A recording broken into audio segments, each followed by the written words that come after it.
এমন কেউ নেই যে এটা খেতে ভালোবাসি না। আমরা প্রায় প্রত্যেকেই এটা খেতে খুব ভালোবাসি।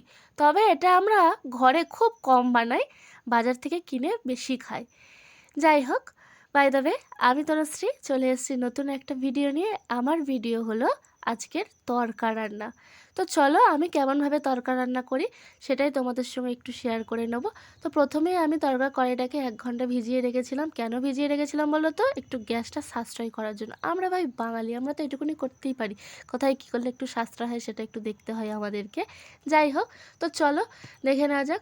আমি এখানে তার মধ্যে যখন ভেজানো ছিল তার মধ্যে আমি এটাকে আটা মাখিয়ে নিয়েছিলাম, নিয়ে রেখে দিয়েছিলাম। আর তরকার কড়াইটাকে আমি সিদ্ধও বসিয়ে দিয়েছিলাম, দেখতেই পাচ্ছ একদম গলে গেছে। তারপরে আমি কড়ার মধ্যে একটু তেল দিয়েছি, দিয়ে আমি এখানে 2টো ডিম দিয়েছি। ডিমটাকে ভালো করে ঝুরি ঝুরি করে ভেজে নিতে হবে। এবার চলো বলে নিই আমার তরকা করতে কী কী লাগছে। লাগছে 2টো ছোটো সাইজের পেঁয়াজ, একটা টমেটো, 7 কোয়া রসুন, 1 ইঞ্চি আদা, 4টে কাঁচা লঙ্কা আর ধনেপাতা।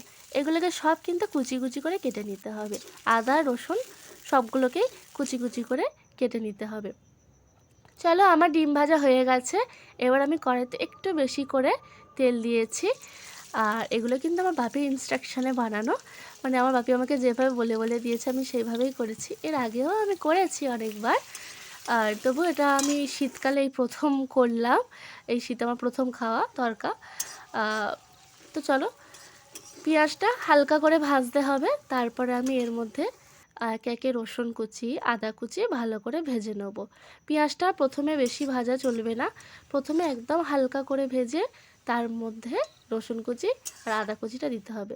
রসুন আদা কুচি ভালো করে ভাজা হয়ে গেলে ওর মধ্যে আমি কুচানো টমেটো, কুচানো কাঁচা লঙ্কা দিয়ে সুন্দর করে ভেজে নেব। যখন দেখবো টমেটোটা একটু গলে গলে আসছে, ওর মধ্যে আমি 1 চামচ হলুদ গুঁড়ো, 1 চামচ লঙ্কার গুঁড়ো আর একটু সামান্য নুন দিয়েছি।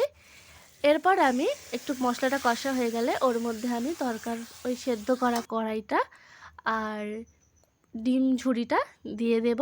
দিয়ে একটু ভালো করে হালকা হাতে নেড়ে চেড়ে ওর মধ্যে আমি একটু বেশি পরিমাণ জল দেব, কারণ ওটাকে আমি একটু ভালো করে ফোটাবো। ফুটে একটু থকথকে ভাব যতক্ষণ না হবে ততক্ষণ কিন্তু আমি নামাবো না। দেখতেই পাচ্ছ আমার কি সুন্দর একটু গাঢ় গাঢ় ভাবে চলে এসছে তরকাটা।